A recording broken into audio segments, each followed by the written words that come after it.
उज्जैन श्री महाकालेश्वर मंदिर प्रबंध समिति की बैठक सायं 4 बजे श्री महाकाल महालोक कंट्रोल रूम में श्री नीरज कुमार सिंह कलेक्टर एवं अध्यक्ष श्री महाकालेश्वर मंदिर प्रबंध समिति की अध्यक्षता में संपन्न हुई। श्री महाकालेश्वर मंदिर प्रबंध समिति के आधिपत्य एवं स्वामित्व की भूमि कुल रकबा 0.1851 हेक्टेयर पर रेलवे स्टेशन से महाकाल तक रोपवे प्रोजेक्ट के अंतर्गत निर्माण कार्य करने का अनुमोदन किया गया। बैठक में श्री महाकालेश्वर मंदिर के पीछे स्मार्ट सिटी लिमिटेड द्वारा कराए जाने वाले फेज 1 एवं फेज 2 के कार्यों के अंतर्गत शिखर दर्शन प्रोजेक्ट एवं इमरजेंसी एंट्री एग्जिट के कार्य लगभग पूर्ण हो चुके हैं। उपरोक्त निर्माण कार्य के अंतर्गत उक्त स्थल पर पूर्व से स्थापित सड़क पूरी तरह क्षतिग्रस्त हो चुकी है, जिससे स्थल पर पानी का जमाव रहता है। साथ ही श्रद्धालुओं को आवागमन में काफी कठिनाइयों का सामना भी करना पड़ता है एवं श्रद्धालुओं के समक्ष मंदिर की प्रतिष्ठा का अल्पीकरण भी होकर मंदिर की छवि धूमिल होती है। आगामी श्रावण भादो मास 2024 में श्रद्धालुओं की अत्यधिक संख्या, उनके सरल सुलभ आवागमन एवं श्रद्धालुओं को मंदिर से बाहर की ओर प्रस्थान कराए जाने के लिए द्वार नंबर 10 से बड़ा गणेश मंदिर तक मार्ग का निर्माण उज्जैन विकास प्राधिकरण उज्जैन के माध्यम से कराए जाने का अनुमोदन किया गया, जिसमें अनुमानित व्यय रुपए 50 लाख का होगा। बैठक में श्री महाकालेश्वर मंदिर प्रबंध समिति के बजट वर्ष 2024-25 पर चर्चा की गई तथा संबंधित को संशोधन हेतु दिशा निर्देश प्रदान किए गए, जिसमें श्री महाकालेश्वर मंदिर प्रबंध समिति द्वारा संचालित अलग अलग इकाइयों का अलग से अकाउंट मेंटेन कर उसका पृथकीकरण कर बजट में संशोधन के उपरांत पुनः प्रस्तुत करने हेतु निर्देशित किया गया है। की अधिक संख्या रहेगी, इसको लेकर के सैटरडे संडे मंडे में जो ऑनलाइन भस्मारती की बुकिंग होती है उसे बंद रखा जाएगा, बाकी समय चालू रहेगा।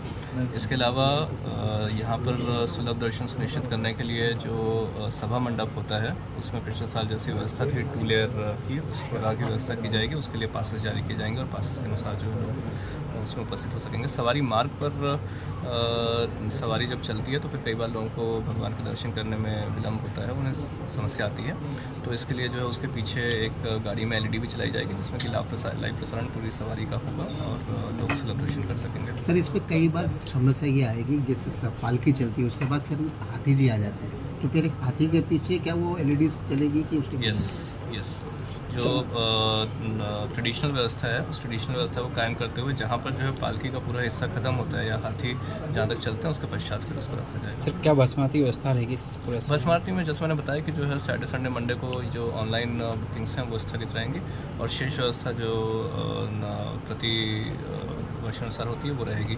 विशेष तौर पर पट जल्दी खुलते हैं तो फिर भस्मारती जल्दी स्टार्ट होगी, बस उतना ही चेंज और कुछ चेंज नहीं है। ये आज प्रबंध समिति की बहुत महत्वपूर्ण बैठक थी जिसमें महाकाल महाराज की सवारी साथ ही नागपंचमी को लेकर कई निर्णय लिए गए, जिसमें पृथक प्रवेश की व्यवस्था जिससे किसी प्रकार की इंटरमीनिंग ना हो, पूरे रास्ते पर बैरिकेडिंग किस तरह से की जाएगी जिससे सुगम दर्शन हो, साथ ही LED टीवी के माध्यम से लोगों को आसानी से दर्शन कराए जा सके, इसकी व्यवस्था पर चर्चा की गई, उसी को फाइनलाइज किया गया।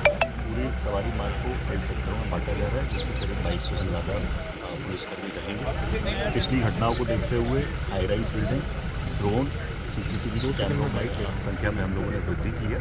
साथ ही जो पूरे इलाके हैं इन पर लगातार BDDS की टीम को कल रात से ही चेकिंग जारी रखी है और ये पूरी प्रक्रिया भी 11 दिन तक चालू रहेगी।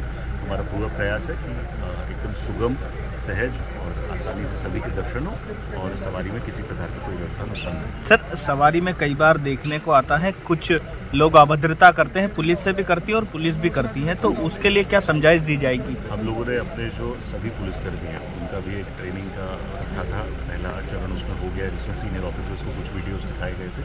अभी जो बल बाहर से हम लोगों को पुलिस मुख्यालय के माध्यम से प्राप्त होगा उनके साथ भी ये ट्रेनिंग का मॉड्यूल पूरा रन किया जाएगा। साथ में इसमें कई NGOs, वॉलंटरी सर्विसेज, पुजारी परिवार, ये सब भी इसमें हमारे सहायक होते हैं, उन सभी को भी एक बार इसके लिए सेंसिटाइज किया जाएगा।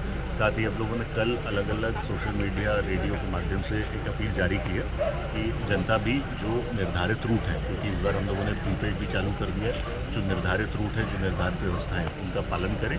व्यवस्थाएं इसी तरह से प्लान की गई है कि आपका दर्शन सुगम हो और किसी प्रकार का व्यवधान आपको ना हो। बाहर से आने वाले व्यक्तियों को रास्ते का उतना नॉलेज नहीं होता है और उस वजह से वो कई बार जाम की स्थिति उत्पन्न होती है। तो जो रूट तय किए गए हैं, जो रिक्शा का रेट तय किया जाए, उसी के अनुरूप आप लोग यहाँ पर ट्रैवल करें, यही हमारा सबसे महत्व है।